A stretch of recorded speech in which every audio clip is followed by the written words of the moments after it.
Bismillahirrahmanirrahim. Assalamualaikum warahmatullahi wabarakatuh. Waalaikumsalam warahmatullahi wabarakatuh.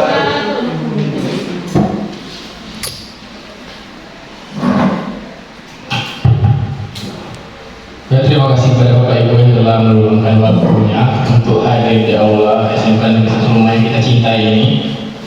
Pertama-tama mari kita ucapkan salawat dan salam kepada Nabi besar Muhammad SAW yang telah memberikan kita kesempatan kesehatan untuk berkumpul pada hari ini di aula SMK Negeri 1 Lumai.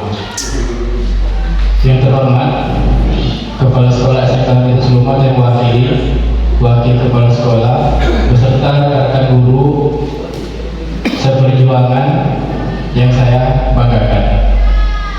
Pertama-tama kita ada pun acara yang dilakukan ini, yaitu aksi nyata modul 1.4, acara disemenar oleh Ibu Yasmini Sarjana Pendidikan. Ada pun susun acaranya yang pertama yaitu pembukaan. Marilah kita buka acara ini dengan melafazkan basmalah. Bismillahirrahmanirrahim. Acara pertama sudah kita lewati. Yang kedua yaitu kata sambutan dari Kepala Sekolah dan mewakili. Dalam hal ini akan disampaikan oleh Wakil Kepala Sekolah Bidang Humas atau Hukum Masyarakat kepada Pak Dahlan Hamidi. Kami persilakan.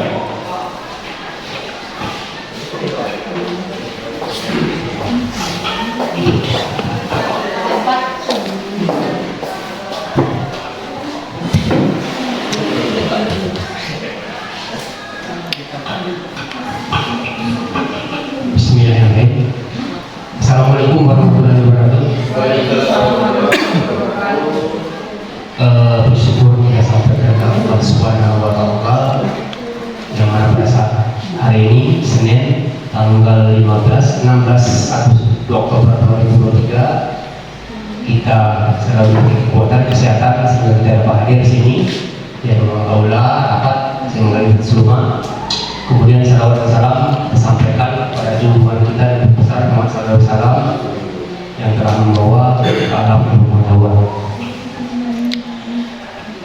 Bapak Wakil Kepala Sekolah yang saya hormati, Bapak Ibu guru beserta yang hadir pada hari ini yang saya hormati, sebagaimana yang telah disampaikan oleh pembawa acara tadi, saya mewakili Kepala Sekolah Bapak Humas SMK Negeri 1 untuk menyampaikan sambutannya. Jadi sesuai dengan agenda acara pada hari ini, tentunya ditujukan untuk peningkatan kapasitas atau capability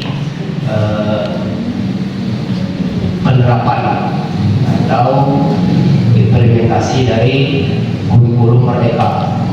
Jadi tentunya pada era yang semakin maju, pada era yang semakin modern, kita Bapak Ibu guru itu diharapkan untuk selalu bisa menyelaraskan ya, kemampuan, kapasitas sehingga kita bisa mengantisipasi perkembangan dunia ilmu pengetahuan atau global tadi sesuai dengan foto kita era 4.0 begitu.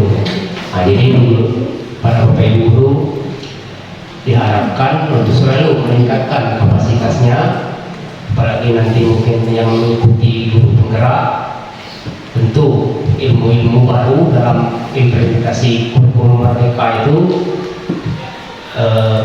perlu diikuti tahap kemudian dicermati supaya kita bisa lebih meningkatkan kapasitas kita dalam memandu dan membimbing anak-anak didik kita.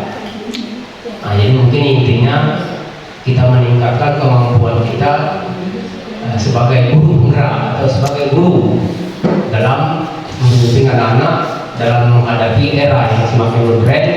Tentunya kita harus senantiasa siap dan selalu berakselerasi. Jadi diharapkan dengan pertemuan ini, dengan kegiatan ini, kita bisa sama-sama belajar dan mengembangkan diri dan kapasitas kita masing-masing. Mungkin itu harapan kami selaku kepala sekolah yang mewakili. Mungkin itu yang dapat saya sampaikan. Kesempatan yang diberikan, terima kasih banyak. Assalamualaikum warahmatullahi wabarakatuh.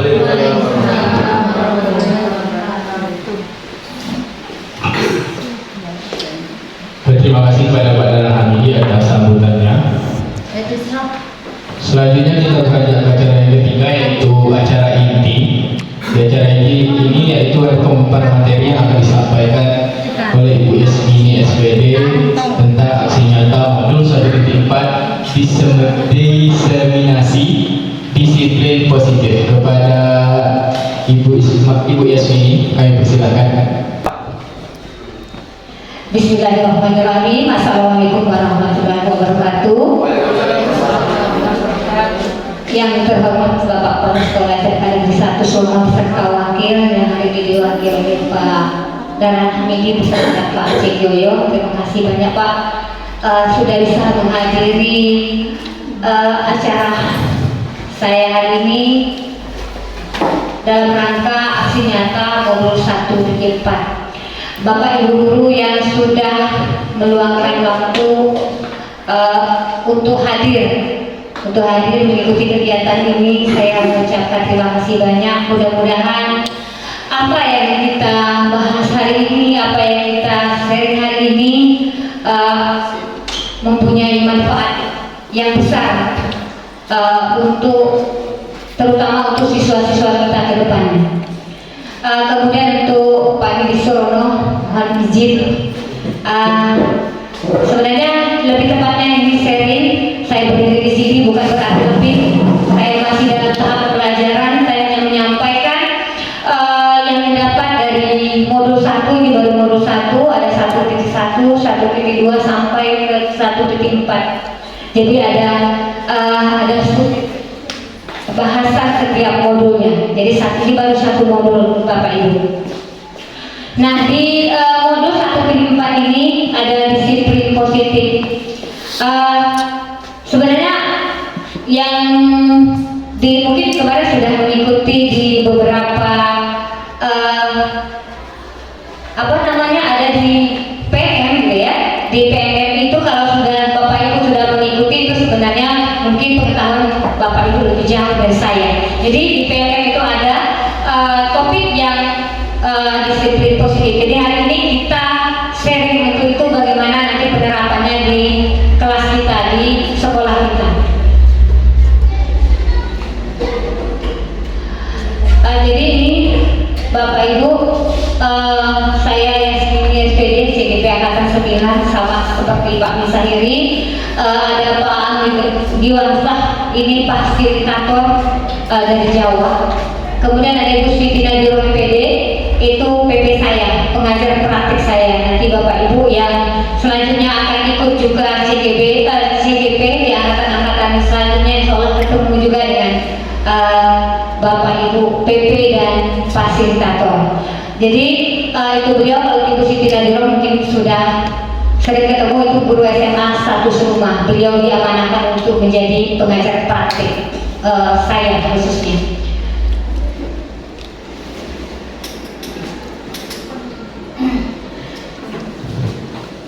Nah, kita memulai dengan yang ini Bapak Ibu. Pembelajaran dengan paradigma baru. Sebenarnya kalau untuk sekolah kita ini sudah di tahun ketiga di kurikulum merdeka. Jadi sedikit banyak sebenarnya sudah ada beberapa guru yang mengikuti beberapa pelatihan sejenis yang sedikit banyak sudah mengupas masalah ini. Jadi di situ ada paradigma baru. Jadi ada katakanlah kemarin kan ada yang sudah dipraktikkan, Bapak Ibu ikut sama Pak Misahiri kemarin ya, yang mempraktekkan masalah menggenggam dan yang mau membuka atau tidak membuka sebenarnya dapat dilihat, tidak saya sampaikan lagi, itu lebih sebenarnya ke paradigma baru. Nanti aplikasi terakhirnya itu di teori kontrol nanti. Jadi di situ pembelajaran dengan paradigma baru ini sebenarnya dirancang berdasarkan prinsip pembelajaran berdiferensiasi, sehingga setiap siswa itu belajar sesuai dengan kebutuhan dari setiap perkembangannya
gitu. Jadi kita hanya bisa menuntun mereka. Jadi mereka ini kan sudah punya kodratnya masing-masing, punya kemampuannya masing-masing. Jadi kita sebagai guru itu mendampingi, menuntun mereka untuk menjadi orang yang sukses ke depannya sesuai dengan kemampuan mereka masing-masing. Kenapa Bapak Ibu? Seperti gini, kita ketika kita bercocok tanam, menanam padi, maka poin terakhir pasti akan panennya padi, ya kan? Tinggal lagi berkualitaskah atau tidak berkualitaskah. Bagaimana sehingga dia berkualitas, hasilnya bagus? Kita kasih pupuk, kita rawat, dan yang lain-lain sehingga hasilnya nanti bagus, dan itu tidak akan pernah berubah menjadi jagung. Kenapa Bapak Ibu? Kenapa tidak berubah? Karena memang sudah kodratnya dia padi. Sama seperti siswa-siswi kita ini Bapak Ibu, mereka sudah punya kemampuan, dan nanti pada akhirnya mereka itu akan mencapai kualitas terbaiknya mereka itu sesuai dengan kodrat mereka masing-masing. Kodrat mereka masing-masing. Jadi mereka kita dampingi sesuai dengan kemampuan mereka. Jadi kita tidak bisa memaksakan mereka, misal sebagai orang tua misalnya, kita memaksakan anak menjadi guru misalnya. Tidak bisa, kenapa? Karena memang kodrat mereka bukan ke situ. Jadi kita, kalau mereka misalnya mau jadi tentara, kita mendampingi mereka bagaimana mereka nanti berusaha mencapai itu dan mempunyai bekal untuk itu, mendampingi mereka. Jadi menurut Ki Hajar Dewantara kita itu menuntun mereka sesuai dengan kodrat mereka. Ya, seperti kita ketahui bahwa ada kodrat alam dan kodrat zaman yang mereka punya setiap murid kita. Apa kodrat alam? Mereka itu berkembang sesuai dengan lingkungan mereka. Ya, satu lagi harus mempertimbangkan kodrat zaman, kata Ki Hajar Dewantara. Kenapa? Kita harus melihat zaman sekarang sudah ada zaman canggih. Jadi kita harus juga melihat mendampingi mereka dengan kodrat zaman tersebut. Itu maksudnya paradigma di sini, Bapak Ibu. Ya, jadi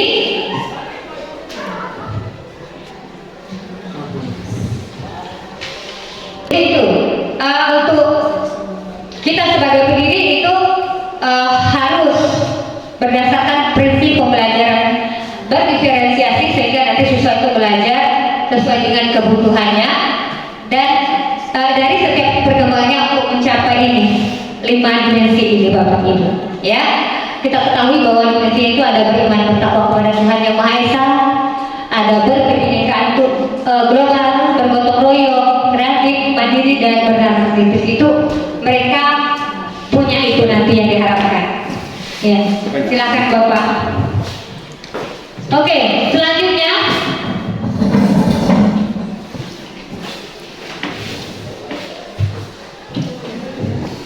kita ke disiplin positif.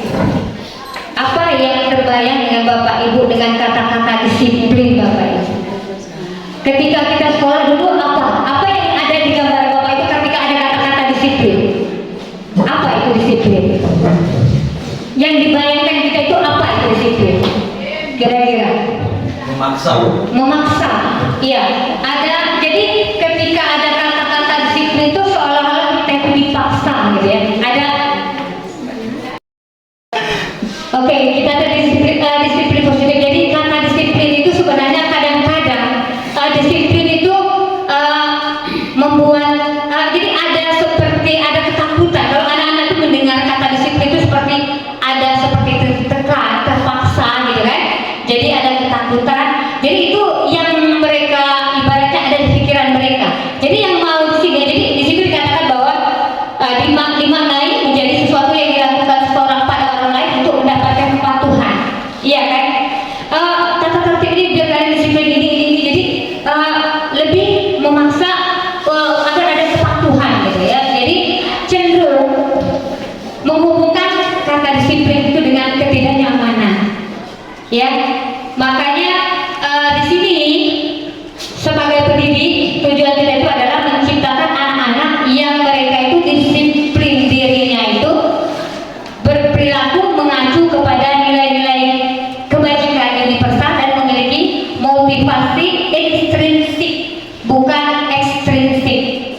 Oke, kita bahas sedikit di sini Bapak Ibu.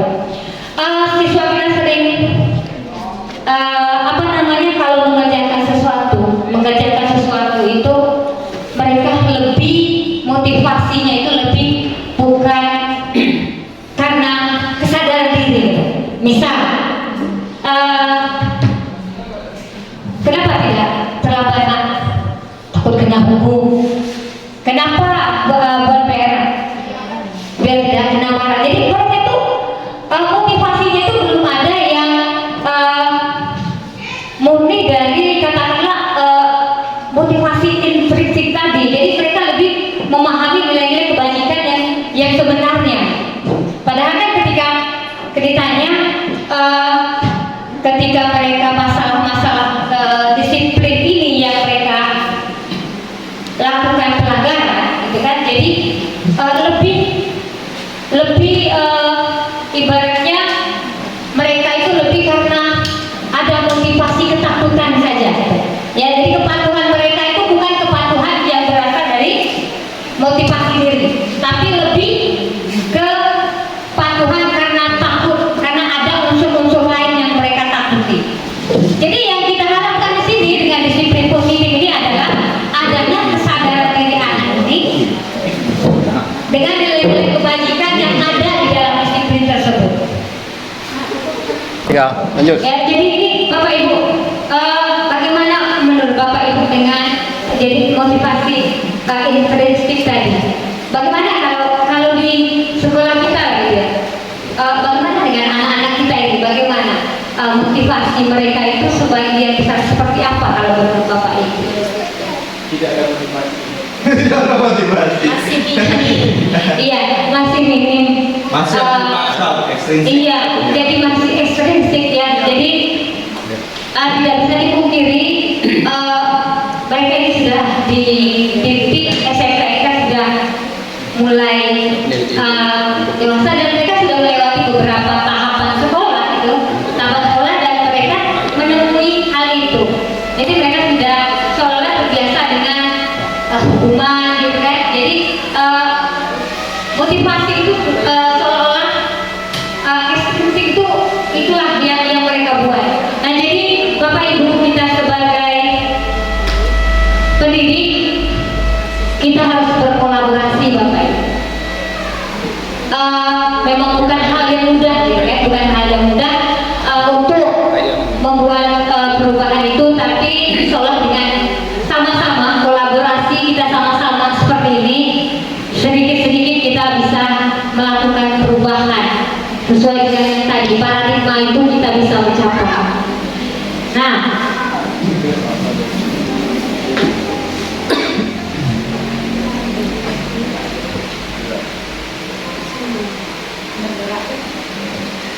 Cabut boleh lagi, masuk lagi.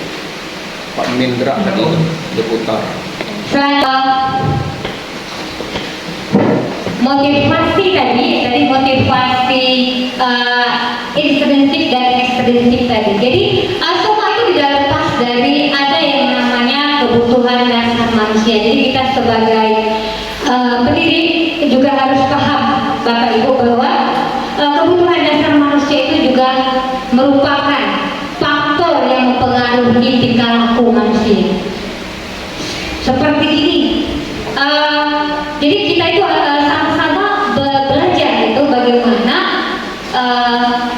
ibaratnya menganalisis gitu. Menganalisis setiap ada pelanggaran disiplin itu kita juga harus paham dengan kebutuhan dasar manusia ini.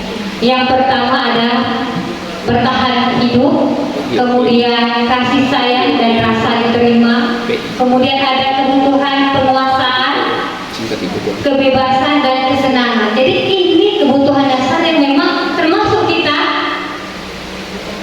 memiliki kebutuhan ini. Sehingga kenapa? Ketika ada kebutuhan dasar ini tidak terpenuhi, maka timbullah itu tadi ada perilaku yang keluar jalur istilahnya itu, yang keluar dari yang seharusnya. Misalnya begini, Siswa kita tidak sekolah, apa, bolos, kemudian besoknya datang, kita tanya kenapa dia terlambat atau dia bolos atau dia apa. Jawabannya apa? Saya harus kerja, Bapak. Saya harus kerja, Ibu. Saya harus kerja pada waktu. Untuk apa? Untuk bayar untuk kepentingan sekolah misalnya, atau untuk saya harus menyediakan untuk kebutuhan juga di rumah, membantu orang tua. Itu salah satu dari contoh kebutuhan dasar survival, kebutuhan hidup. Jadi dia harus untuk bertahan hidup itu dia harus melakukan itu. Jadi kita sebagai pendidik juga harus paham ada kebutuhan-kebutuhan seperti itu. Sama seperti anak kita di rumah, Bapak Ibu. Ketika dia berkelahi dengan temannya, misal, ya berkelahi dengan temannya. Ketika kita tanya kenapa menangis, kenapa ini, penyebabnya misalnya mainan dia diambil, atau dia merasa tidak diperhatikan dengan kawannya. Itu salah satu bentuk kasih sayang. Jadi terkadang siswanya juga seperti itu.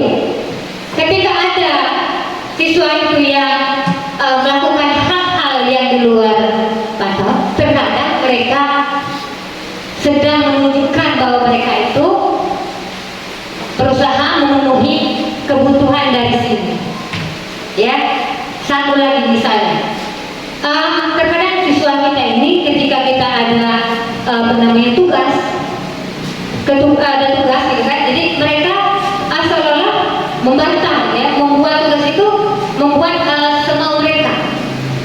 Itu juga bagian dari mereka sebenarnya berusaha memenuhi kebutuhan itu. Jadi kita juga harus memahami ada 5 dasar kebutuhan ini yang berpengaruh terhadap perilaku kehidupan kita. Sama dengan kita, Bapak Ibu, terkadang kita melakukan sesuatu mungkin bertentangan sebenarnya dengan harusnya, tapi kenapa? Karena ada sesuatu yang merupakan faktornya. Ya, sama seperti saya hari ini mungkin berdiri di sini untuk melakukan hal ini dan melakukan tugas yang lain, tapi dari tadi HP saya berbunyi karena anak saya lagi panas tinggi, Bapak. Iya, iya, itu salah satu ada pemicu, gitu kan? Jadi pemicu itu juga kita harus pahami.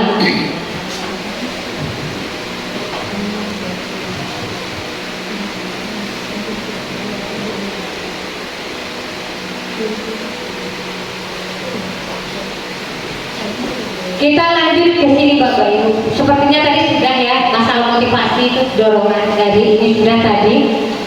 Ini ada beberapa hal yang merupakan motivasi. Kali kita ke pendiri ya, ada murid, kita ke fokus ke murid.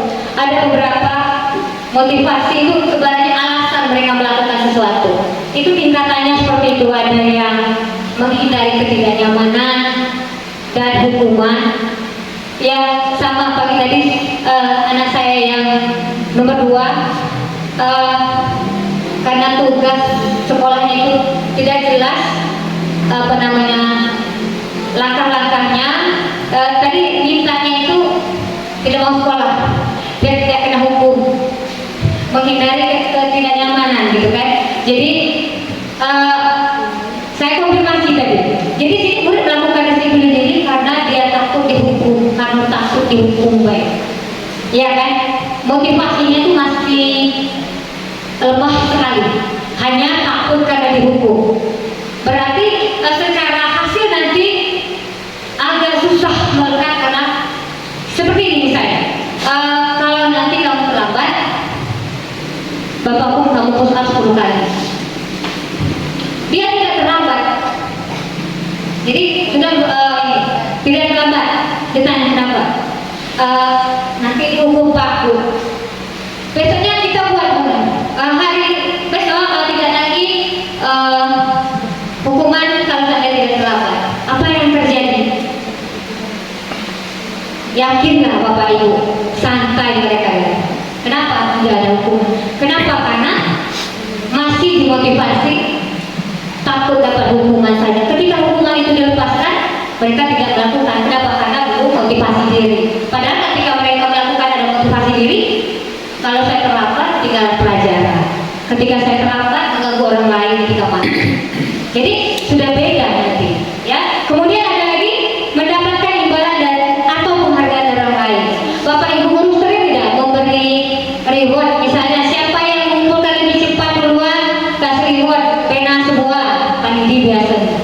Ya, jadi menyiapkan itu. Jadi itu salah satu bentuk mereka itu berharap sesuatu saja, baik berupa kata-kata maupun berupa imbalan berupa barang atau apapun bentuk pujian. Jadi itu masih di titik motivasi ekstrinsik, belum dari diri, belum dari diri. Nah, yang ketiga, menghargai nilai-nilai kebajikan diri sendiri. Jadi mereka tuh mulai melakukan itu sesuai dengan nilai-nilai kebajikan. Itu mereka menyadari bahwa itu untuk kebaikan mereka sendiri. Kenapa tidak terlambat? Kalau terlambat ketinggalan pembelajaran. Kalau terlambat tidak nyaman kawan-kawan yang lain, kasihan. Mereka pasti terganggu komunikasinya, terganggu konsentrasinya. Ya. Nah, coba Bapak Ibu dari ketiga ini yang sekarang di kelas kita bagaimana Bapak Ibu? Kira-kira sudah ada tidak yang yang sudah motivasi intrinsik? Maaf ya, kadang-kadang ada tulisan yang agak-agak di situ. Ada tidak? Atau Bapak Ibu kita sharing dulu, ada yang mau memberikan saran atau menanyakan sesuatu sebelum kita melanjutkan Bapak Ibu untuk masalah motivasi? Happy. Atau pernah mengalami di kelas seperti apa antara yang mempunyai motivasi ekstrinsik dan ekstrinsik termasuk kita sendiri Bapak Ibu guru.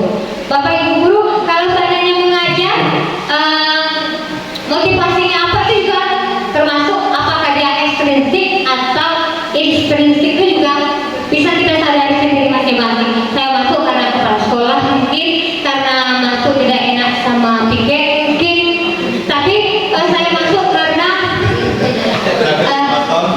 takut, ya.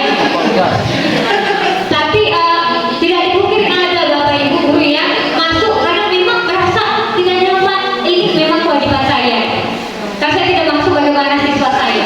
Saya percaya ibu-ibu SMK 1 Subang di titik sudah mempunyai motivasi intrinsik, ya saya yakin dan percaya.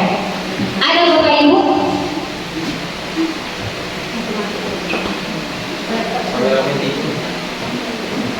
Kalau di stop itu amin.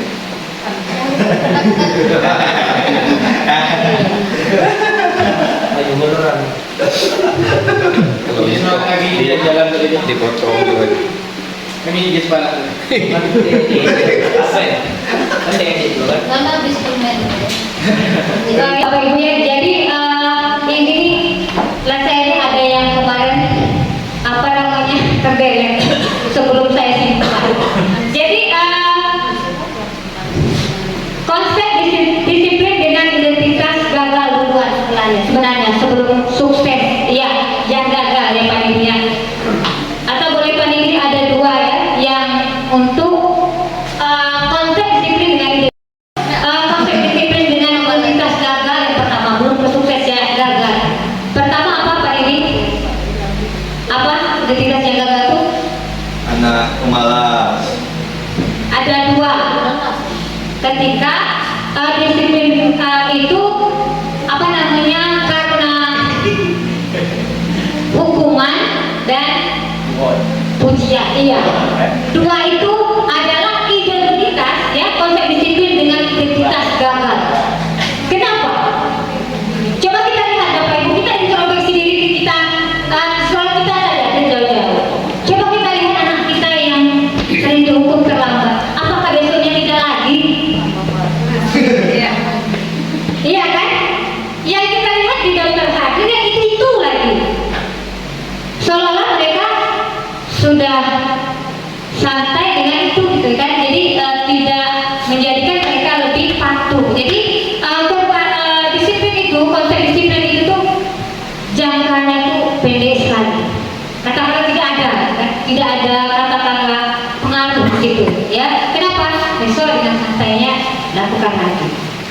lakukan lagi. Bagaimana dengan reward? Kita masih memakai perintingan. Bagaimana motivasi mereka ketika dengan adanya perintingan? Apakah mereka termotivasi ketika dapat reward, gitu kan? Sebagian. Sebagian. ada. Tapi sebagian merasa tersisihkan. Ya. Kalau seperti ini tidak akan pernah aku dapat hadiah, katanya. Kenapa? Yang dapat hadiah kan itu terus. Ya, kenapa? Disitulah mengapa di kurikulum mereka sebenarnya tidak ada lagi perintingan. Kenapa? Karena perintingan itu, penghargaan itu menghukum. Kenapa? Anak itu pertama tidak bisa tingkat kreativitas itu terhambat. Mereka itu sudah terhitulah. Kemudian apa lagi? Menghukum yang tidak pernah, jadi mereka tuh rasa rendah diri lah, ya. Paling yang itulah aja, ya itulah. Jadi mereka merasa tersisihkan. Begitulah kenapa di kurikulum mereka itu tidak ada perintingan, termasuk kemarin di elaborasi 1/4 ya Pak Binnya, dengan jelas pas instruktur mengatakan tidak boleh lagi ada ranking atau apapun bentuknya, kecuali kalau itu disampaikan secara pribadi, boleh Bapak Ibu, tapi sifatnya pribadi, bukan di umum. Kenapa? Ketika di umum akan berpengaruh besar dengan yang lain. Ya, boleh dikatakan ketika anak sudah katakanlah merasa tidak mampu, gitu kan, dia rendah diri, gitu kan, dia kan bisa. Padahal kita tahu konsep dasarnya bahwa anak-anak itu punya kemampuan di bidangnya masing-masing. Percayalah Bapak Ibu, mungkin matematikanya rendah, bahasa Indonesia mungkin keren gitu, bahasa Inggrisnya mungkin oke. Jadi mereka hebat di bidangnya masing-masing. Ya, jadi itulah bahasa Inggris dengan identitas gagal. Jadi kenapa dikatakan identitas gagal? Pengaruhnya tidak mengarahkan kepada yang diharapkan, gitu ya. Kenapa? Tidak bisa kita lihat sendiri disiplin-disiplin tersebut, hukuman dan lain-lain itu tidak membuat mereka berubah menjadi lebih baik. Nah, ini ada tawaran konsep disiplin dengan identitas sukses. Ada yang namanya konsekuensi dan restitusi. Ya, itu ada beberapa hal. Nah, kalau konsekuensi itu apa? Bedanya dengan itu? Bedanya dengan hukuman. Contoh-contoh konsekuensi itu apa? Misalnya seperti ini, Bapak Ibu. Ada siswa kita ketika kita lagi belajar, menumpahkan air. Terus kita ke siswa kita ini ngepel, anak ini suruh ngepel, bersihkan. Itu masuk ke konsekuensi ya. Ya, masuk ke konsekuensi. Kenapa? Sesuai dengan apa yang dilakukan, sesuai. Bukan dia terlambat, tapi hukumannya mungkin lapangan 50 kali. Jadi putus gitu. Jadi tidak logis antara kesalahan yang dia terima dengan kesalahan yang dia lakukan dengan konsekuensi yang diterima. Jadi dia harus nyambung kalau konsekuensi. Kalau hukuman kan terkadang tidak nyambung, misal tidak buat PR tapi hukumannya habisnya. Itu kalau menurut ini gitu ya, bukan konsekuensi. Ya. Nah, jadi Bapak Ibu, di sini sebenarnya kalau di lingkungan kita banyak faktor ya. Banyak faktor kita tuh bisa tidak menerapkan ini, itu banyak faktor. Jadi paling tidak kita berusaha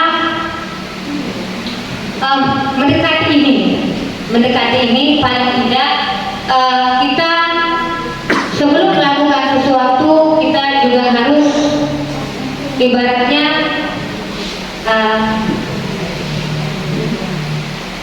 merubah mindset dulu. Kita belajar dulu, sharing dulu. Ya. Kemudian ada restitusi.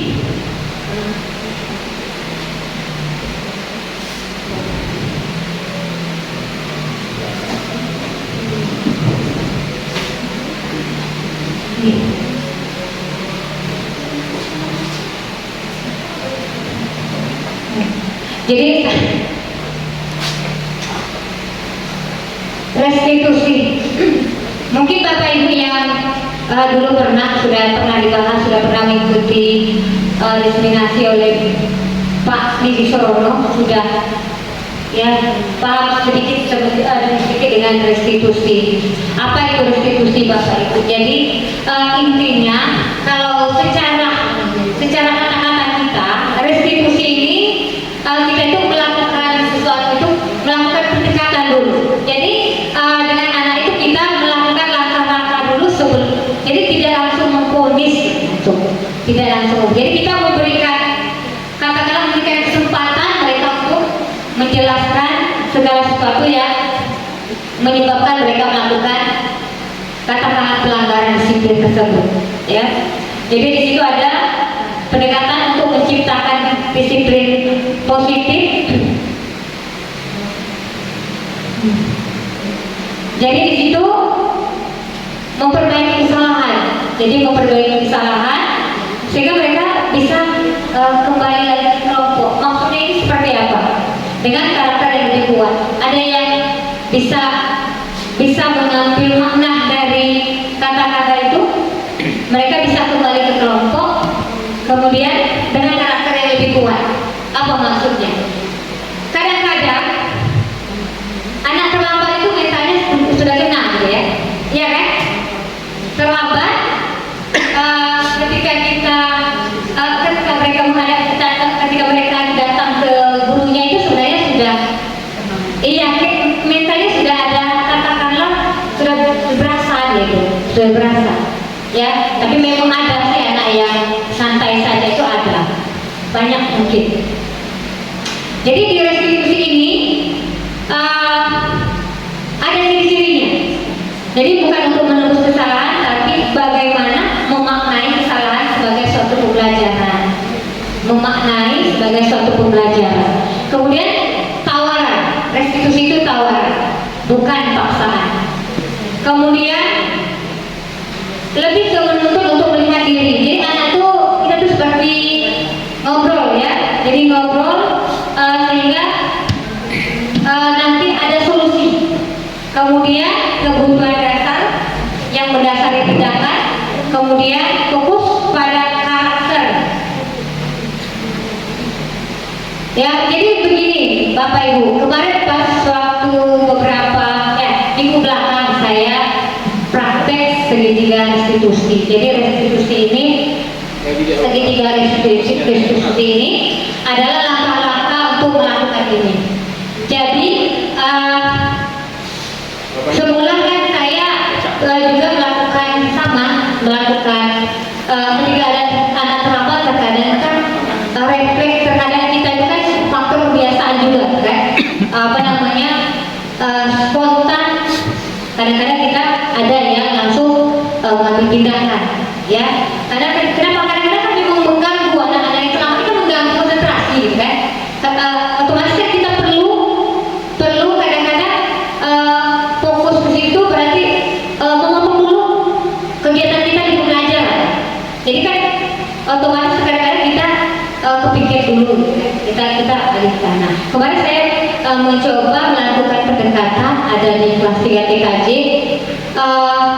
Ketika terlambat tuh saya berusaha melakukan segitiga ini. Jadi yang pertama ada validasi. Yang pertama itu ada beberapa kegiatan nanti ya, ada tiga ini. Jadi saya merasakan ada yang pertama itu adalah emosi saya itu tidak terkuras ketika melakukan restitusi, ya. Kenapa? Karena ada ibaratnya langkah-langkah yang sebenarnya harusnya kita lakukan biar kita tahu mengambil ibaratnya langkah berikutnya. Jadi tawaran untuk restitusi ini sebenarnya sangat membantu kita dalam menerapkan untuk mencapai disiplin positif. Kemudian lanjut Bapak Ibu, ada 5 posisi kontrol restitusi. Silakan Bapak Ibu, kita sudah di posisi manakah? Ada 5 posisi kontrol. Ada penghukum, ya. Ada penghukum, ada pembuat rasa bersalah. Yang ketiga teman, pemantau, ada manajer. Boleh Bapak Ibu memberikan sedikit, iya, Pasek atau peneliti boleh? Sudah di posisi mana, terus bagaimana?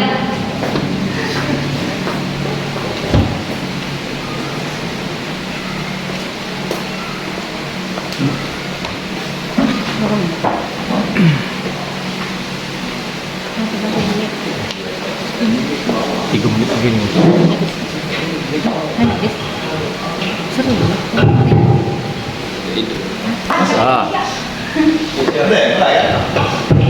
Silakan Pak Edi. Baik, terima kasih Bu Yasmini. Sampai saat ini materi yang sangat menarik. Saya sampai ke ini ya, posisi kontrol ya, posisi kontrol kita sebagai guru kepada siswa.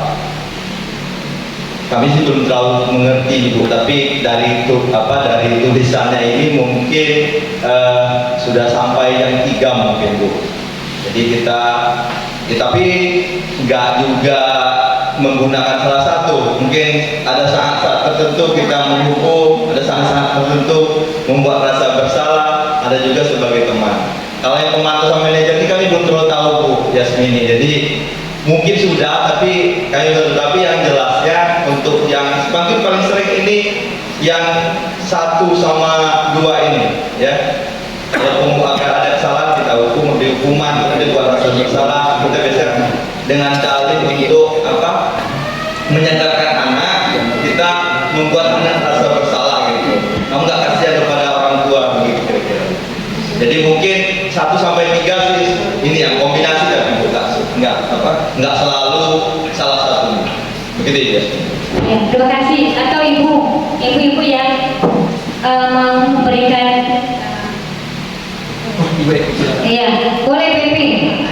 Sudah di posisi mana Ibu Evi? Ada 5 posisi kontrol, penghukum, pembuat rasa bersalah, atau sudah di posisi pemantau atau manajer?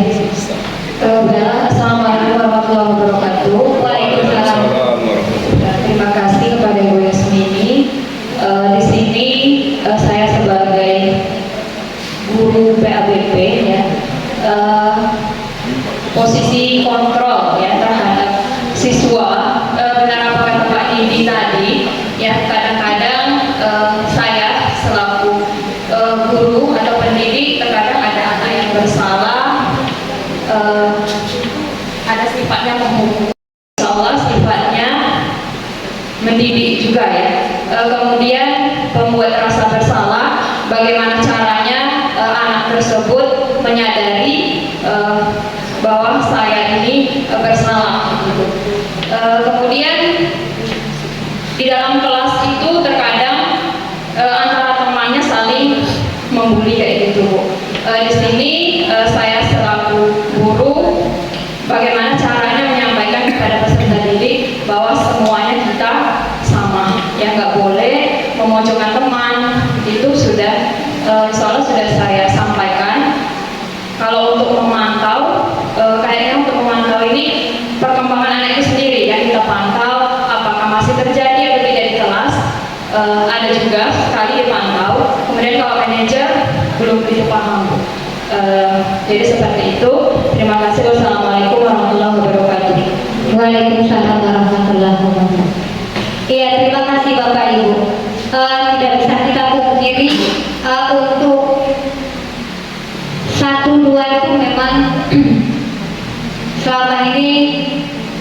sering sekali gitu, sering kita lakukan. Jadi sebenarnya mungkin sudah kolaborasi, ya. sudah ibaratnya kita itu sudah melakukan kelima. Saya yakin dan percaya di titik tertentu kita tuh mungkin pernah sebenarnya sudah melakukan posisi manajer, Bapak Ibu. Iya, tanpa kita sadari posisi manajer. Tapi kita karena di sini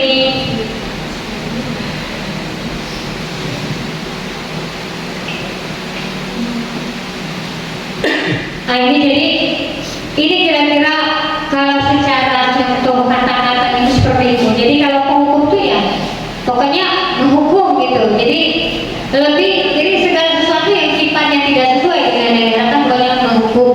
Jadi Bapak Ibu kalau ikuti restitusi ini sebenarnya diharapkan kita tidak lagi berada di titik berhukum gitu ya.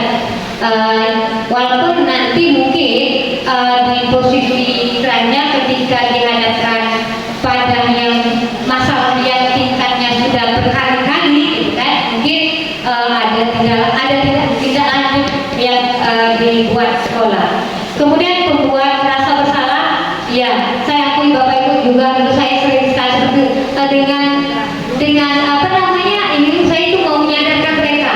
Coba kalian ingat lagi orang tua kalian di mana, lagi cari uang, lagi cari apa namanya nafkah. Tapi kan seperti ini, saya menyadari dulu sering seperti itu saya berpikir itu akan menyadarkan mereka. Oh ternyata ketika saya mempelajari restitusi ini tidak baik juga, ya. Kemudian ada pemantau. Jadi sebenarnya Bapak Ibu saya yakin sudah sering melakukan hal itu di kelas. Jadi sifatnya lebih kita memantau apa yang mereka lakukan. Kemudian teman ini sebenarnya sama dengan semuanya ada kelemahannya juga. Terkadang mereka itu hanya tunduk kepada guru yang merasa mereka teman gitu. Jadi kepada si Ibu Evi dia sahabat gitu kan, curhat mereka gitu, patuh gitu, bestie lah gitu kan, kalau sorry bestie, dia patuh nurut tapi tidak untuk guru yang lain. Kenapa? Dia merasa tidak bestie tadi, tidak teman tadi, jadi tidak berlaku untuk semuanya, ya dengan temannya saja dia seperti itu. Kemudian manajer. Jadi kalau manajer ini Bapak Ibu, yang pertama kita sebagai pendidik sebelum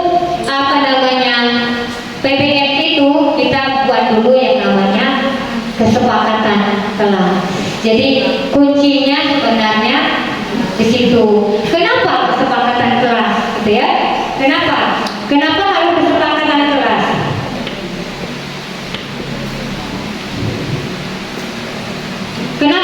Kenapa keyakinan kelas? Kenapa bukan peraturan, Bapak Ibu? Kalau menurut Bapak Ibu kenapa bukan peraturan kelas? Kenapa harus keyakinan kelas?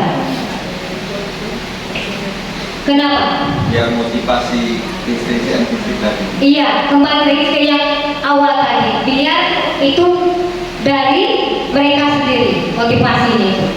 Keluarnya seperti itu. Jadi saya kemarin praktek kesepakatan kelas di kelas 11 MPLB 1. Saya masuk sebentar di situ. Jadi ternyata ketika kita membuat keyakinan kelas di situ, mereka itu mengeluarkan kata-kata yang luar biasa, positif semua Bapak Ibu. Pada waktu tidak mengganggu teman, jadi yang mereka rasakan ketidaknyamanan itu mereka angkat dan berusaha membuat keyakinan bagaimana mereka itu nyaman di kelas itu. Kalau meminjam harus kalau mau minjam harus dulu. Jadi yang paling kecil itu mereka angkat semua. Jadi itu dimasukkan nanti ke dalam keyakinan kelas. Kenapa keyakinan kelas? Karena itu berasal dari motivasi intrinsik. Jadi diharapkan ketika itu memang berasal dari diri, maka itu bisa berjalan. Dan ketika ada pelanggaran di situ, kita bisa melakukan posisi manajer tadi untuk kembali kita angkat lagi kesepakatan kelas tadi atau keyakinan kelas tadi. Oh ini nak, keyakinan kita kan ini, terus bagaimana ini? Kadang melakukan seperti ini. Jadi dia dikembalikan lagi kepada keyakinan kelas yang mereka buat. Jadi ini bukan dari gurunya, bukan dari sekolah, tapi memang murni dari mereka sendiri. Mereka itu akan lebih bertanggung jawab ketika mereka yang membuat keyakinannya.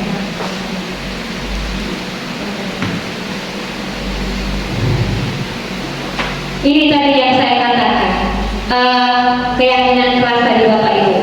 Jadi dia bersifat abstrak, lebih ini ya, lebih nyata ya, universal. Kemudian pernyataan itu dibuat pernyataan positif. Apa bedanya pernyataan positif dengan negatif? Jadi misalnya kalau kita mengambil kata-katanya itu harus pernyataan positif. Misalnya tidak boleh terlambat, lebih memilih kata-katanya datang tepat waktu misalnya. Jadi kata-katanya itu lebih mengambil hal-hal yang positif semua. Kemudian sesuaikan dengan kondisi kelas. Kenapa? Biar bisa diterapkan. Kemudian dilibatkan semua warga sekolah, keluarga kelas. Kenapa? Karena mereka punya hak yang sama untuk ikut membuat keyakinan kelas.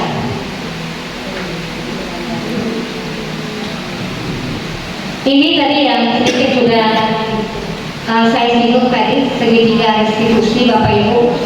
Ini, jadi yang kita lakukan ini, kita lakukan itu pertama kita validasi dulu tindakan yang salah. Jadi bukan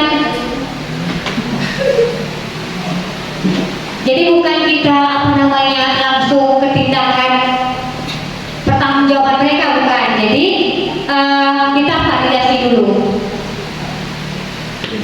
Iya, jadi menstabilkan identitas, ya, menstabilkan identitas. Kemudian ada lagi terakhir baru kembalikan ke keyakinan kelas. Ya, kemarin yang jadi kita itu kenapa harus validasi tindakan yang salah tadi? Biar dapat info. Kenapa terlambat? Karena saya tadi ada polisi Pak di jalan. Kenapa ada polisi? Karena saya tidak pakai helm. Kenapa tidak pakai helm? Tadi Bu, malam tadi itu kan begadang dan suka pakai helm. Jadi lupa bangunnya kesiangan, lupa bawa helm. Jadi runtunan itu dijadikan pertimbangan kita untuk menelaah kenapa mereka terlambat. Di akhir nanti kita kembali bagaimana ketika di keyakinan kelas kita tuh bagaimana ketika terlambat, apa yang kita lakukan. Kan sudah ada keyakinan kelas ketika terlambat bagaimana, ya, konsekuensinya seperti apa.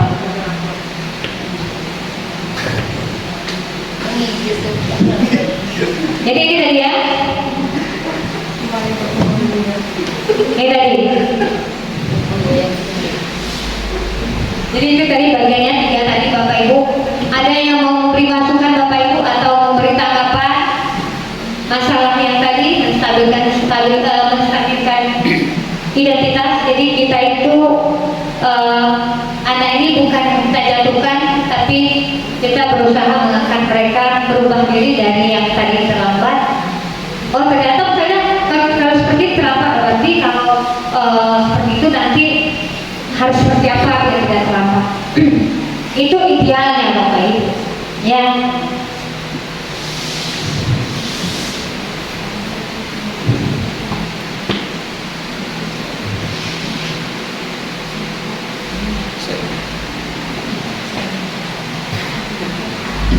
Ayo Bapak Ibu yang mau ditanyakan, silakan.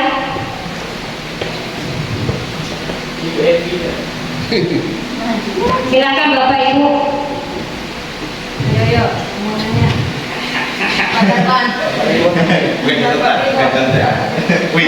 Iya, jadi Bapak Ibu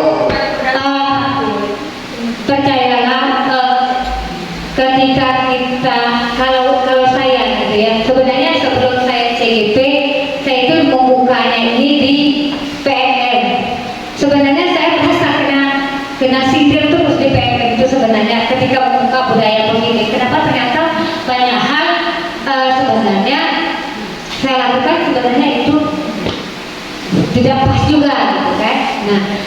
kembali lagi Bapak Ibu, semua ini kan kondisinya kan berbeda. Seperti kita sendiri kan di tahapan sekolah menengah atas, sementara anak-anak didik kita ini kan sudah melewati fase SD, SMP, dan bahkan mungkin di rumah mereka sudah dikenakan dengan penghukum di rumah. Di rumah juga psikologis mereka itu secara ini mereka sudah terbiasa dengan penghukum. Tapi tidak ada masalah Bapak Ibu, yang jelas kita berusaha, ya kan? Berusaha melakukan hal terbaik bagaimana yang semestinya. Jadi harapan kita nanti ada perubahan positif untuk anak-anak didik kita yang selama ini motivasinya mungkin masih sepenuhnya ekstrinsi, mungkin kedepannya mulai mengarah ke intrinsik. Begitu juga dengan kita secara pribadi.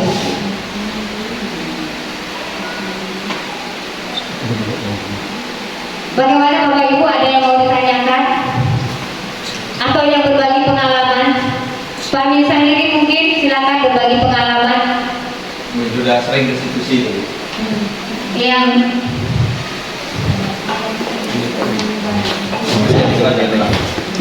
Pengalaman aku. Nah, itu sama alam. pengalaman menerapkan restitusi, segitiga restitusi.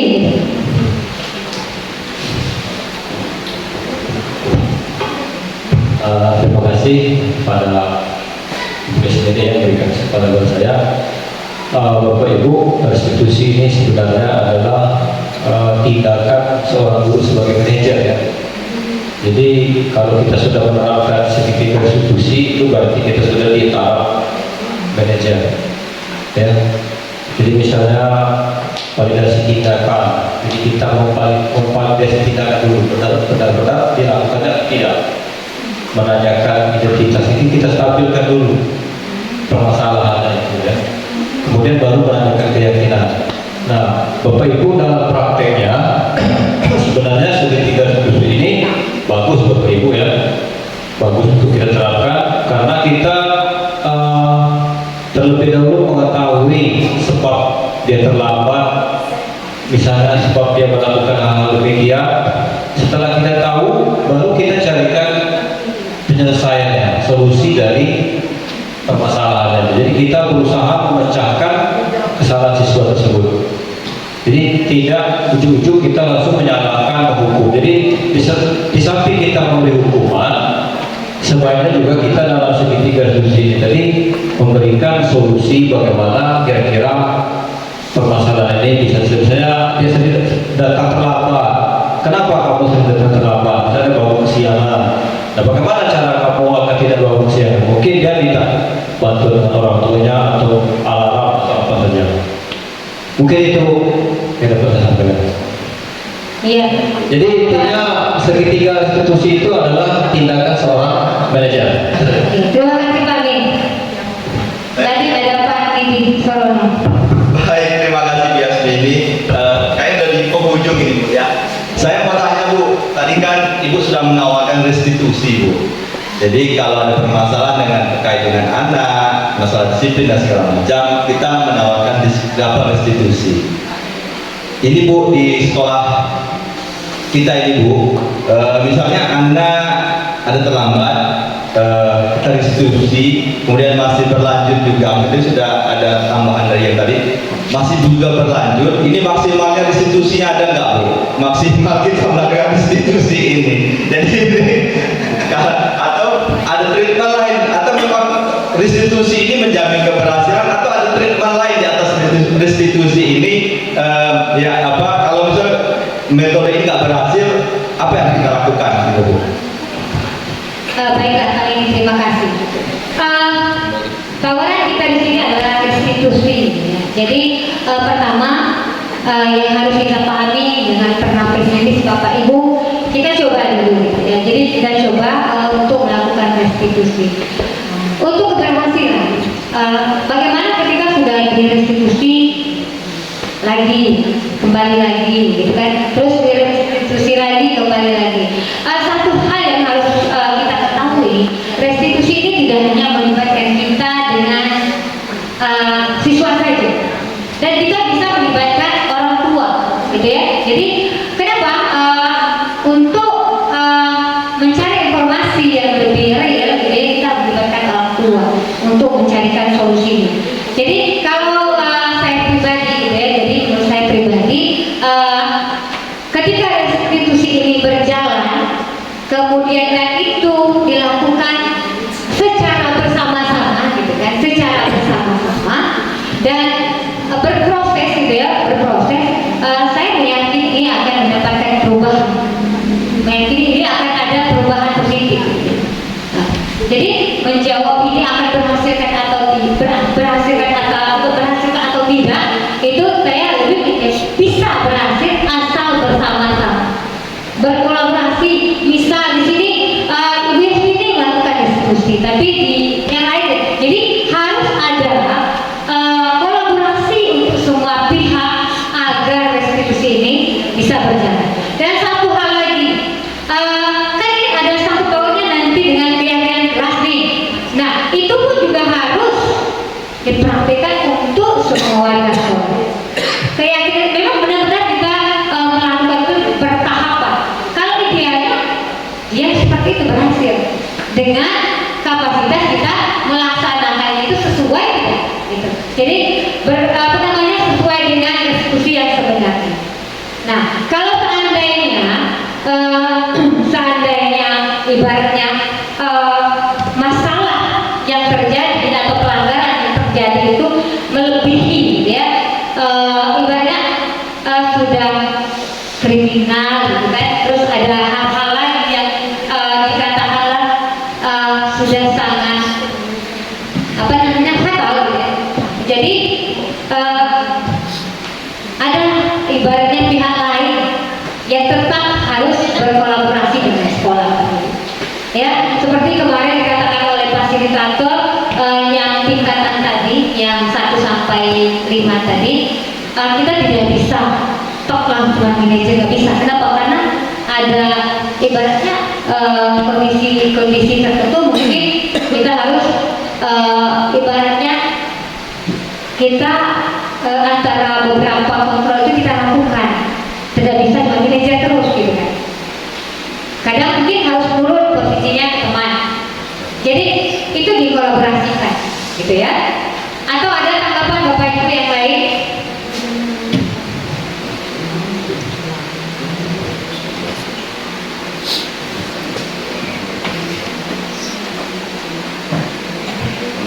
Tidak ada Bapak Ibu? Baiklah, semoga ada manfaatnya. Ibu, kita simpulkan untuk disiplin positif yang pertama harus kolaborasi semua warga sekolah. Jadi terciptanya disiplin positif itu ketika ada kolaborasi semua warga sekolah ya. Nah, kemudian prakteknya restitusi ini semuanya harus bersama-sama, jadi bisa mendapatkan hasil yang positif ketika itu tetap semuanya melakukan sama-sama. Jadi tetap Bapak Ibu semua warga sekolah itu merupakan kunci dari keberhasilan apapun yang ada di sekolah kita ini. Jadi mudah-mudahan ini ada manfaatnya Bapak Ibu. Terima kasih banyak untuk waktunya. Sekali lagi ini sharing, masih belajar banyak. Kita boleh nanti akan belajar lebih di PMM di modul budaya positif atau disiplin positif, itu ada di PMM Bapak Ibu. Saya akhiri, ketika ada salah saya mohon maaf, pada saya mohon ampun. Saya akhiri. Bila hitopik walidaya, wassalamualaikum warahmatullahi wabarakatuh.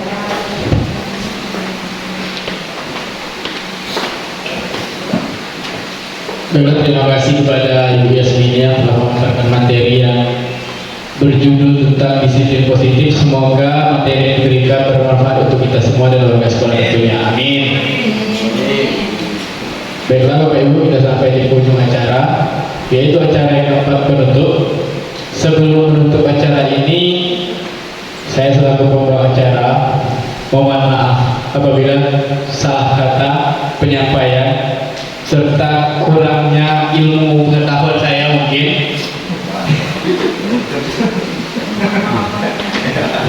Untuk menutup acara ini, marilah kita tutup dengan lafaz hamdalah.